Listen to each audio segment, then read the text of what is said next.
करने के लिए तो सर हम लोग काफ़ी क्योंकि हमारे साथ गलत हुआ। ये पूरे लोग जान रहा है कि डॉक्यूमेंट वेरिफिकेशन सही से नहीं हुआ, इस कारण से हम लोग बाहर हैं। हमारा कोई गलती नहीं है, मिनिमम उन्होंने कट ऑफ डिसाइड किया था, उससे हम लोग क्रॉस कर चुके हैं। साक्ष्य एक साक्ष्य नहीं मिलेगा, आपको इतने विटनेस देंगे कि कटघरे में आके हाई कोर्ट में, और जो हम लोगों के साथ अन्याय हुआ है उसको सरकार को एक्सेप्ट करना पड़ेगा। एक दो साक्ष्य नहीं है, हजारों साक्ष्य हैं ऐसे। नमस्कार, आप देख रहे हैं न्यूज फोनेशन में हूं आपके साथ नृतम। बीपीएससी 3.1 में सप्लीमेंट्री रिजल्ट में फर्जीवाड़ा को लेकर जो छात्र हैं वो 3 दिनों से गर्दनीबाग धरना स्थल पर बैठे हुए हैं। ऐसे में ये छात्रों का सत्याग्रह आंदोलन का तीसरा दिन है। हम तस्वीर दिखा रहे हैं कि जो छात्र हैं वो बड़ी संख्या में गर्दनीबाग में बैठे हुए हैं। हम आज इनसे जानेंगे, आप लोग 3 दिनों से बैठे हुए हैं, क्या कोई अधिकारी बात करने आया है? 3 दिनों से बैठे हुए, कोई बात करने आया? सर कोई बात करने नहीं आया सर, सब मतलब कान में जो होता है ना रुई डाल के वो सोया हुआ, सोच रहा है ये सब करेगा क्या। करने के लिए तो सर हम लोग काफ़ी क्योंकि हमारे साथ गलत हुआ। ये पूरे लोग जान रहा है कि डॉक्यूमेंट वेरिफिकेशन सही से नहीं हुआ, इस कारण से हम लोग बाहर हैं। हमारा कोई गलती नहीं है, मिनिमम उन्होंने कट ऑफ डिसाइड किया था, उससे हम लोग क्रॉस कर चुके हैं। उससे हम लोग क्रॉस कर चुके हैं, उसके बाद भी नहीं हुआ। दूसरा सबसे बड़ा रीज़न है कि डिफरेंट टाइप के कम से कम सैकड़ों टाइप का फर्जीवाड़ा इसमें हुआ है। किसी का डॉक्यूमेंट्स है, किसी का डिग्री कंप्लीट, उसको भी रिजल्ट दिया गया। आप ही बताइए, किसी भी एग्जाम में फाइनल रिजल्ट से पहले डॉक्यूमेंट वेरिफिकेशन होता है, यहाँ पे तो सरकार ने करा ही नहीं। और सरकार ने जितने भी आया नंबर उसको सबको रिजल्ट दे दिया। अभी सरकार बाहर निकाल रही है। अगर फर्जीवाड़ा नहीं होता या गलत तरीके से पहले वेरिफिकेशन हो तो बाहर निकाला नहीं जाता। आपने देखा होगा कई पेपर में निकल रहा है कि नालंदा जिला से 40, औरंगाबाद से इतने, यहाँ से इतने निकल रहा है। आखिर वो जो सब निकल रहा है उनकी गलती के कारण निकल रहा है, हमारी तो कोई गलती नहीं थी। क्योंकि हमारे आप लोग फर्जीवाड़ा का आरोप लगा रहे हैं, तथ्य है पूरा फर्जीवाड़ा का? एक दो तथ्य नहीं है, हजारों तथ्य। जब अगर सरकार नींद से नहीं जगी, आयोग के चेयरमैन अगर अपनी इस गलती को एक्सेप्ट नहीं किए, शिक्षा विभाग के सचिव के पाठक जी अगर इस पे सही एक्शन नहीं लिए, तो सर आपको एक साक्ष्य नहीं मिलेगा। आपको इतने विटनेस देंगे कि कटघरे में आके हाई कोर्ट में, और जो हम लोगों के साथ अन्याय हुआ है उसको सरकार को एक्सेप्ट करना पड़ेगा। एक दो साक्ष्य नहीं है, हजारों साक्ष्य हैं ऐसे।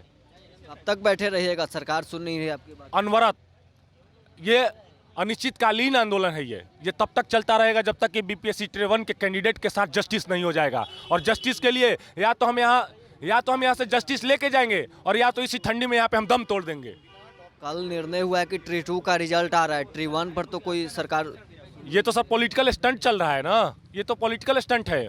बिहार सरकार को कोई मतलब नहीं है कि बिहार की जनता क्या कर रही है, मर रही है, जी रही है, उससे कोई मतलब नहीं है। रिजल्ट से चुनाव का क्या लेना देना, पॉलिटिकल के क्या? सर पूरा आपको पता नहीं है क्या, ये जो अगला चुनाव होने वाला है, ये पूरा चुनाव सिर्फ बीपीएससी Tier 1 टीचर भर्ती पे ही पूरा चुनाव घूम रहा है। पूरा इलेक्शन का जो सरकार सत्ता हथियाने के चक्कर में है, वो सिर्फ और सिर्फ इस टीचर को टारगेट की हुई है। गंभीर आरोप लगा रहे हैं बिहार सरकार। ये हम गंभीर आरोप नहीं लगा, ये सरकार से ही पूछिए कि जब आप 19 में जब आप एग्जाम लिए थे तो उसी एग्जाम को 23 में 24 में आप रिजल्ट देते हैं। ये 4 साल 5 साल में एक एग्जाम का रिजल्ट निकलता है क्या टीचर का? जब एक बार आप डिक्लेयर कर चुके थे कि स्टेट 19 का रिजल्ट आ चुका है, तो फिर शिक्षा मंत्री जी बयान में आके बोल देते हैं कि अब फिर से एग्जाम होगा और उसको आयोग कंडक्ट करेगी।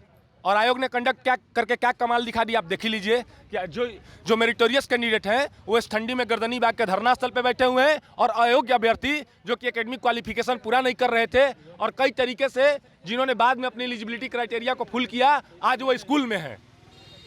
कब तक रहिएगा, सरकार सुन क्यों नहीं रही है? देखिए, आज एक हम बहुत बड़ी बात बोलने वाले हैं। अतुल प्रसाद ने बीपीएससी का छवि धूमिल कर दिया है। फिर से बोल रहा हूं, बहुत बड़ा बात। अतुल प्रसाद ने बीपीएससी का छवि धूमिल कर दिया है। कैसे किया है वो हम बताते हैं। अतुल प्रसाद के चुने हुए डीभी का जो करवाए हैं, और उसके बाद भी अलग अलग जिलों से जो फर्जी आ रही है, मतलब वो कैसे डीभी करवाए हैं कि फर्जी अभी भी निकल रहे हैं।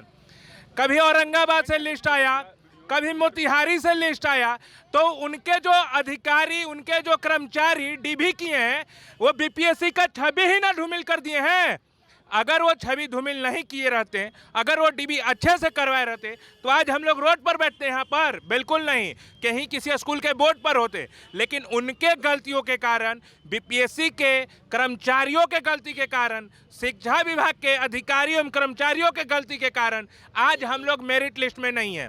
उनको चाहिए था, बीपीएससी को और शिक्षा विभाग को चाहिए था, मेरिट लिस्ट बनाने से पहले जो भी इनएलिजिबल कैंडिडेट हैं उनको पहले बाहर कर दें, तब मेरिट लिस्ट बनाएं। और मेरिट लिस्ट में वही बच्चे हैं जो योग्यता रखते हो। तो किसी का स्टेट 2023 फेल, किसी का स्टेट 2019 के बाद एकेडमिक पूरा है, कोई बीटेक ही नहीं किया है।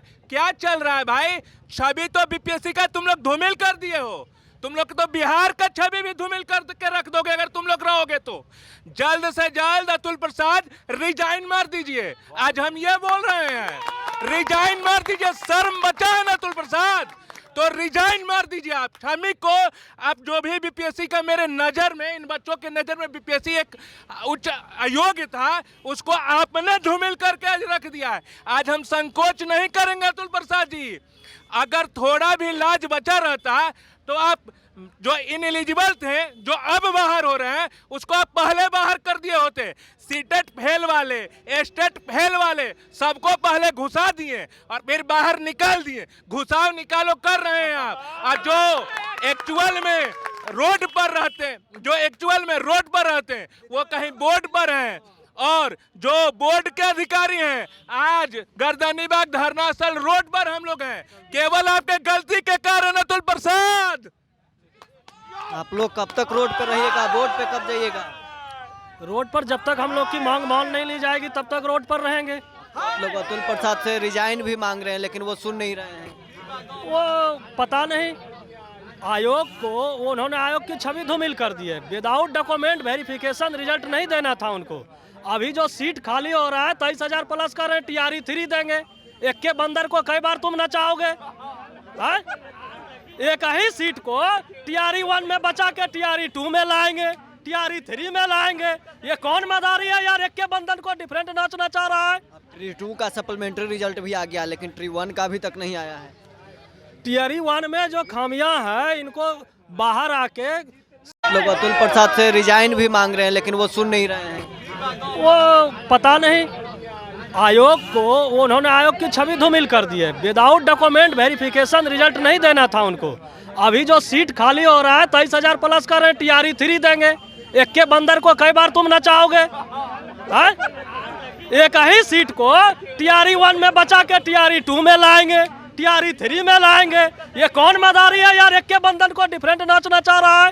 ट्री 2 का सप्लीमेंट्री रिजल्ट भी आ गया, लेकिन ट्री 1 का अभी तक नहीं आया है। टीआरई 1 में जो खामियां हैं, इनको बाहर आके सही विद्यार्थियों का सही से रिजल्ट जारी करना चाहिए। यही हमारी मांग है। वो सिर्फ टीआरई 1, टीआरई 2, टीआरई 3 के चक्कर में लेकर है। टीआरई 1 में का सीट टीआरई 3 में जाएगा तो क्या जाएगा? जब अभ्यर्थी बैठे हुए हैं यहाँ पर, योग्य अभ्यर्थी बैठे हुए हैं, अगर उन्होंने गलती नहीं की, आखिर किसी की तो अकाउंटेबिलिटी बनती है। अगर कोई सीटेट फेल लड़का चले गया, कोई स्टेट फेल लड़का चले गया, तो आखिर किसकी अकाउंटेबिलिटी बनती है? ये सरकार तो बहाली निकाल रही है। आयोग 3 लाख से शिक्षकों को बहाली निकाल दी है। सरकार सिर्फ गिनती गिना रही है, बहाली नहीं दिखा रही है। 1,20,336 का रिजल्ट दिया गया, जिसमें से 97,000 कुछ ज्वाइन किए हैं। 23,000 सीट खाली है। उन सभी 23,000 सीटों पर फ्रेश रिवाइज मेरिट लिस्ट जारी होना चाहिए। वो लोग जानते हैं। ऐसे का भी खेल इसमें हुआ हो ही रहा होगा ना, इसके बिहार का इतिहास खराब रहा है। एग्जाम उन्होंने फ्रेश लिया है। इसमें बिहार का इतिहास खराब था, तो अतुल प्रसाद बहाली दे रहे हैं। तो अतुल प्रसाद का अपना घर से बहाली दे रहे हैं। हम शिक्षा विभाग में के पाठक सुधार रहे हैं। अरे ठीक है, अतुल प्रसाद या के पाठक अपना घर से नहीं दे रहे हैं। हमारे बिहार के माननीय मुख्यमंत्री श्री नीतीश कुमार जी ने उनको 1,20,336 पद सौंपा नियुक्ति करने के लिए प्रथम फेज का। लेकिन उन्होंने ये क्यों गड़बड़ी किया? सरकार तो यहाँ दोषी नहीं है, दोषी तो अधिकारी है। समझ रहे हैं चीजों को। यहाँ दोषी अधिकारी है, लेकिन मुख्यमंत्री से देखिए, इन दोनों से तो हमको है आपत्ति के पाठक से और अतुल प्रसाद से जो फर्जीवाड़ा किए हैं, लेकिन मुख्यमंत्री जी से हमारे सिर्फ इतनी आपत्ति है कि जो इतने हम लोग बैठे हुए हैं, हम लोग की बातों को आप सुन क्यों नहीं रहे? हम लोग की बातों को सुनिए, नजरअंदाज नहीं करिए। हमारी जो समस्या है, समस्या पे वार्ता करिए और समस्या का समाधान करिए, ताकि हम लोग जॉब में चले जाए। जो फर्जीवाड़ा जो हुआ है, फर्जी को हटाइए, हम लोग को नियुक्ति कर लीजिए। हमारी यही मांग है। आगे क्या करेंगे? आपकी बात को तो सुन नहीं रहे हैं। देखिए, आज वार्ता होने की संभावना है, ठीक है। किनसे वार्ता होनी? अब जिनसे भी वार्ता हो, आज वार्ता होने की संभावना है। उम्मीद है कोई ना कोई आज अधिकारी आएंगे, लेकिन ये 3 दिवसीय का, चूंकि हम लोग का ये प्रोग्राम ज़्यादा का था, लेकिन ये प्रशासन हम लोग को 3 दिन से ज़्यादा नहीं दे रहा है। एक दिन का ही दिया है, लेकिन 3 दिन का दिया है। अब वो दे ही नहीं रहा है, समझ रहे कि नहीं? तो अधिकारियों पे भी ये जो है दबाव है कि ये परमिशन नहीं देना है, ताकि छात्र गर्दनी बाग में नहीं बैठे। मामला यही। तो देख रहे हैं, जो छात्र हैं लगातार 3 दिनों से आंदोलन कर रहे हैं। अब तो ये अतुल प्रसाद का इस्तीफा भी मांग रहे हैं। क्या कुछ कर रहे थे छात्र, आपने सुना। अभी तक के लिए बस इतना ही। आप बने रहे न्यूज़ 4 नेशन के साथ।